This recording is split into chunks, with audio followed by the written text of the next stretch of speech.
this class also we're going to dedicate in Refuah Shlema of Vimesh ben Noach and LevLeib ben Rachel. Okay. So and all of other people who need Refuah Shlema. Okay. So let's continue with Shulchan Aruch.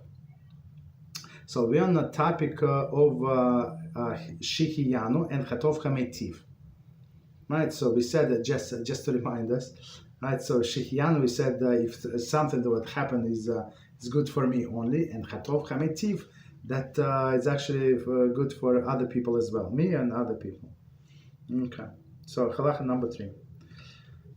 If he experienced a good occurrence, or he had a good tiding, even though indications are that this good occurrence will eventually cause him harm. For example, if someone found a lost object, and if the king hears of this matter, he will take away all his possessions. Nevertheless, one recite the blessing Chatov Chametiv upon finding them. So let's do this piece separately because it's very, very interesting. So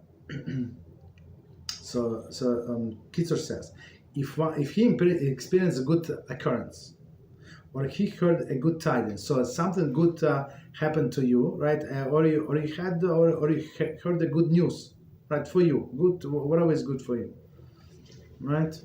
Even though indications are that its good occurrence is eventually cause him harm. So, but now it's good for you, so you can make a blessing, meaning causing harm. I'm not sure. Maybe they're going to say when they started, but it was a law in many countries. So all lost objects belong to the king, and whoever does not turn it to the king, whatever he found on the street, right? So he would the king would confiscate all his possessions. It's very interesting, right? So is it good for you? Yeah, it's good for you because you find, but guess what? It could be because you'll be big harm, right? If king is going to find out, and that's why it's very interesting in the laws of finding a lost object. So one of the things that we have to do, we have to announce the find. So and since it was not such a at some point, I don't exactly remember, but maybe we're going to see further in what country, in what point of history they had this rule, right? So it was dangerous. So the people were not obligated to announce. So they would announce among Jewish community, right? Not advertise like today. You see in the shul there is the big list, lost and found, in newspapers, in like magazines that is free, like advertised magazine. Like in the back somewhere, like they have 3 or 4 pages, lost and found. Okay, found. Very interesting. So, but it was dangerous to announce this find. Okay, so but he still, even though he might surrender it to a king, but he would still make this blessing. Right. And if the king hears of this matter, he will take away all his possessions. So it's very dangerous. For example, he's concerned that the government would suspect him of stealing the object and punish him as a result. Mishnah Brura 222 CF6. So meaning, I think in many countries you have to announce the find. So if you find like Sangha treasure, you were digging the basement or something, and you find the treasure under your houses, so you have to let the government know, and you have to surrender part, but you can keep the other part, right? Okay. So otherwise they can take everything away from you, put you in prison, stuff like that. Okay, continue. Nevertheless, one recite the blessing Chatov Chametiv upon finding lost item. Okay. So we need to see why Chatov Chametiv. 17. The blessing nevertheless appropriate, since we do not take the eventualities which may in fact never occur into consideration. And it's very interesting statement. And you know who else made this statement? The statement was made by little Miriam to her father, right? So one more time, the blessing nevertheless appropriate, since we do not take we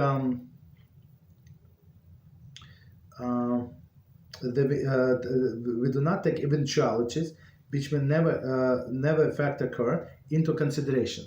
So Miriam said that when her father said he made a decree that all of them, I mean, he did not make a decree, but he divorced his wife because he said, look, what's the point to have children because they're going to get killed, right? And Miriam said, then she said, Father, what are you doing? Your decree is more than the Pharaoh.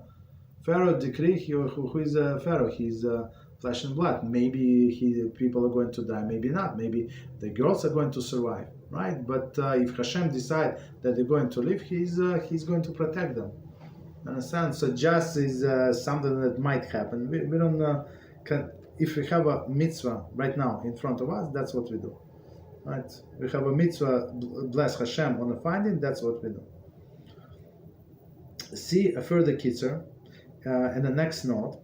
If the benefit from the found item is shared by members of his household, he recite Hatov Hamitiv, exactly as I said, right?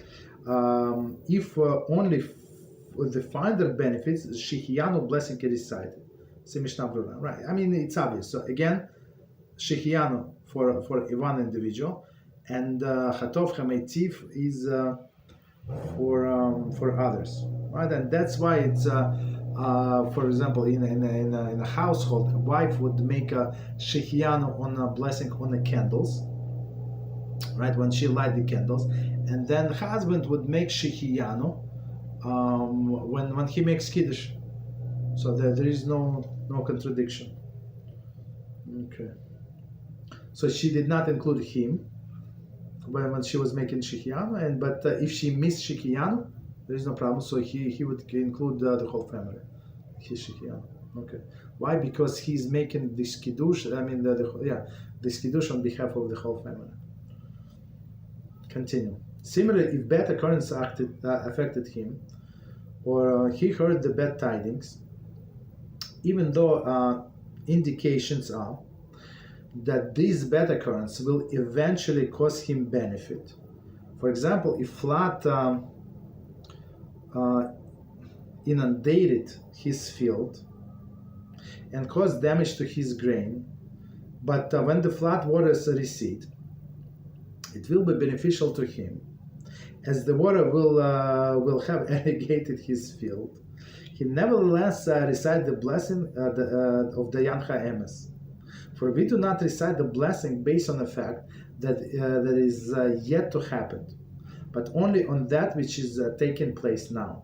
Okay, so we're going to see the commentary. So let's understand. I'm not going to read again because it's everything is crystal clear. So same is on the good tidings we say the blessing, say or bad on a good tidings we say the blessing. Same on the bad tidings. So the example here, he had a flood in the field, so of course the grain, some of them lost, right? Or many of them, I don't know, but that depends on the season when it occurred. But it's very interesting. So he is getting his what is it? This field is going to benefit from all of this water, irrigated field, right? So it's going to irrigate. So anyway, but it's going to be good in the future? But at this point, the crops are lost, so he has to say Baruch Dayan Chayemes. Or somebody, I would say like a modern example, right? If something happened to somebody's, let's say, dwellings, and it was some natural disaster, and he got insurance paid, right? So it's his roof collapsed. Yeah, it's very bad. But insurance pays so much money that they can install new roof and solar panels and I don't know what on their roof. Understand? So it's bad, and and then he got a new roof, and he got money for compensation for the lost property and stuff like that. So it's not that bad, I guess. But again, as Kitzur says very clearly, we do blessing on the fact that is right now. In the future, it might be good, yes, but at this point, is not so good. And plus, I'm just adding from myself. Who said that you're going to live to that moment, right? So chas v'shalom, but things happened. Commentary: we do not take into account the future possibility of the reverse fortune, since we cannot be certain that the expected future result will actually happen. Again, Mishnah Berurah 225. Right? So, okay, yes, it's good for the field that it got irrigated so much and the water stayed there for 3 days and saturated the land so much. It's going to be good next year, this year. Okay, maybe yes, maybe no. So at this point, it is damaged. So we say Baruch Dayan Chayemes, right? If the anticipated eventuality does actually take place, then, if warranted, one would recite a appropriate blessing for this occurrence, Chatov Chametiv or the Dayan Chayemes. So, and after the fact, who said that it's going to be good? But if it's going to be good, you're going to make Chatov Chametiv blessing. If not, so if it did not work out as you planned, so you say again Baruch Dayan Chayemes, that everything lost. Everything lost at that point, and now you see that after some time it's even worse than you thought. Okay. Any questions on what we said before we continue? About this blessing, I understood it correctly. Shehehiano is another blessing. No, it's Shehiano. Shehiano, it's if it's good for you, or whatever things like whatever happened in your life, or good news, and Chatov Chametiv, it's who is good and does good. It's actually for when it's good for a group of people, for example, for your family.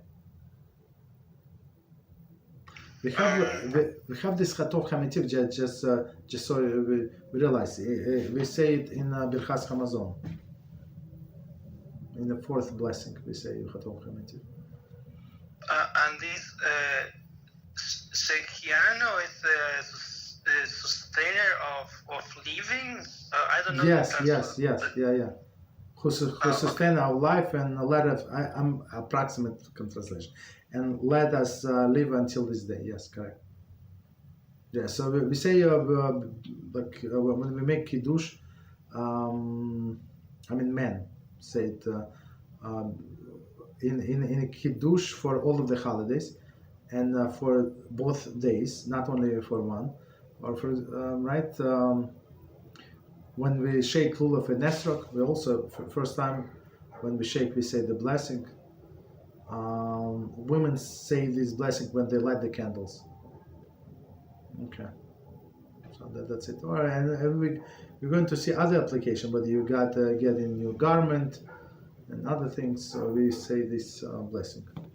Okay, any other questions on what we said? So continue. Halacha number 4. A person should always be accustomed to say everything done by the merciful one, HaShem, he does for good. Right? So one more time, everything done by the merciful one, so he does for good. So and it's from Bracha 60b. So and the explanation is very simple. So Hashem, if he loves us, and he does everything for our good, and sometimes he has to point us to the right direction, and sometimes we are stubborn. So sometimes a nice, please, my son, my daughter, go to the straight road is not working out so well. So he has to hear us, right? So that's also out of love, because he wants us to stay on straight path, right? Or to get our attention. So people are very busy, but when they getting sick or have a different issue that they cannot cope with, so now they are a little more attentive. Then now they say what God says about that. You understand? So I get in these messages very often, right? So unfortunately, but we understand that it's all good. Whatever Hashem does, all good. Okay, continue. Number 5. So it's very short halacha. Number 5. If one's wife gave birth to a baby boy, he recites Hatov Hametiv blessing. Okay, so let's see why is that, right? If a wife gave the birth to the baby boy, he recites Hatov Hametiv blessing, meaning it is good for him and his wife. It's not only him. Hatov Hametiv blessing is appropriate commentary, since the birth of the son is good for both him and his wife. This blessing is to be recited even if he already has a number of sons. Mishnah Berurah 2:3, right? 2:3. Okay. So very interesting. So for each son, he recited this blessing. See Biur Halacha regarding whether the blessing is to be recited upon the birth of the boy when one is already has many sons and no daughters, and can desire a daughter. I mean, so the guy wants. He wanted a daughter, right? But he has only sons, and he has, the wife gave birth to another son. So in some case, and in some sense, I mean, sick people, there is a disappointment. Okay, so should he say the blessing if he does not feel happy about this occurrence or not? That's the basic question. Right, very interesting. This blessing is recited immediately upon hearing the news of the birth of his son. Okay. When a daughter is born, the father recites Shehiyanu blessing upon seeing his daughter for the first time. Okay. So about son, when he hears the news about son, he says the blessing right away, right? And on the daughter, he said the blessing when she sees him. Okay.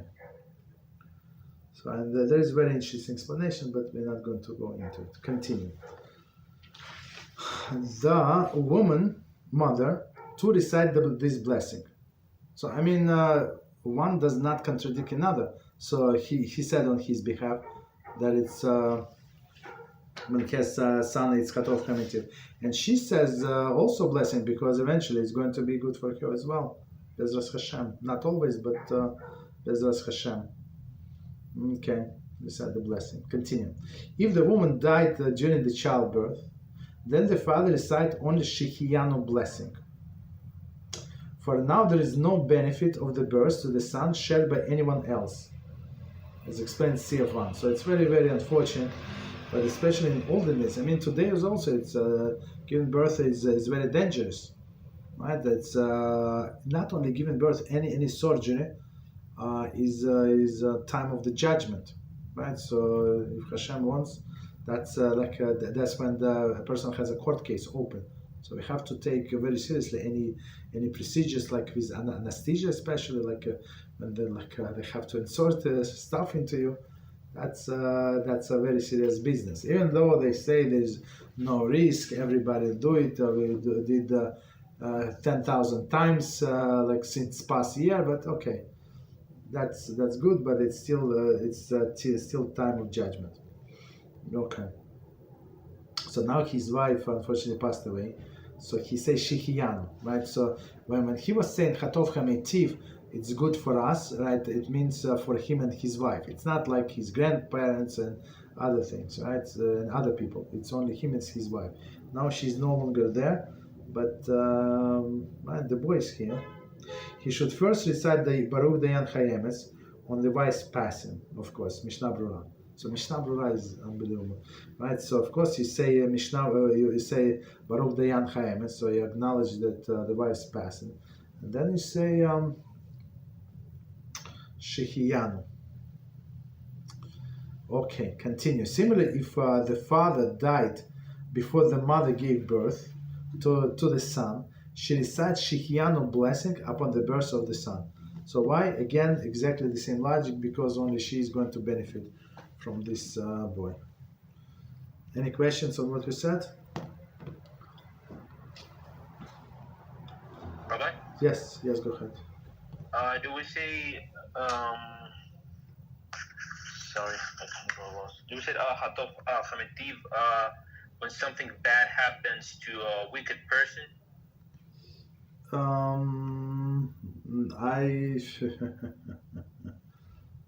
don't think so. I don't think we make a blessing. I mean, in not one of these blessings, for sure not. I think that there is such a blessing we're going to see, but that we thank Hashem for eradicating evil from the world. Like, for example, if you see the place of idol worship in lies and ruin, so that's what you say. On the wicked people, I'm not 100% sure, so I don't wanna say. Okay, but good question. Anything else, or we continue? Yeah, just a little, just so that I can kind of understand this whole issue better. So what happens if the blessing is made upon like a subjective scenario? Let's say something is good for some people in their minds, but it's not really good for someone else. I don't know, let's say the parents don't want his son to marry this person, but in his eyes, she's like a good shidduch, and they break up, and the parents made like a hatofa b'div, but in reality, it's like good in his eyes, in the son's eyes. Or what about? So parents, what's that? But parents say, "I'm not going to make the blessing." That's it. So it's very simple. But he's going to make the blessing. I think this groom. Thank you, Rabbi. Yes. I mean, many times you like, if you don't feel you want to make a blessing, don't make a blessing. But here, like, when some things happen to us, like very very personal, so that's when we make the blessing, acknowledging that it's all came from Hashem. So, and many people having their distorted mind, they say everything bad comes from Hashem. I acknowledge it, but everything good comes from because of my hard work. That's very ungrateful people. Okay, so continue. Let's do one more. Number 6. If one's father died, or another of his relatives, or even someone who is not his relative, but was an upright individual, passed away, and certainly if the deceased was a Torah scholar, and is someone on whom he's aggrieved by his passing, he recites the blessing. I'm not okay. So I'm going to read like and skip things. So you say Baruch Atah Hashem, right? Elokeinu melech haolam, dayan ha'emes. So if it's not such a close person to us, if you don't grieve, I mean our neighbor is somebody that we know like passed away. Okay, am I going to cry 7 days non-stop? No, I'm not good. Right? So you say Baruch Dayan Chames, but if somebody close to us, as for Shalom, right, pass, or somebody like big Rabbi, so you say with Hashem's name. That's the difference. Okay. So the true judge. Okay. Blesses Hashem, right? The true judge. Upon the passing of any other person, upon which he does not experience as much pain, he recites Baruch Dayan Chaim. So, I mean, for all of the people, somebody says, oh, you know, this, he said, my mother passed away, right? So you say Baruch Dayan Chaim. So you don't say with Hashem's name. Continue. There is...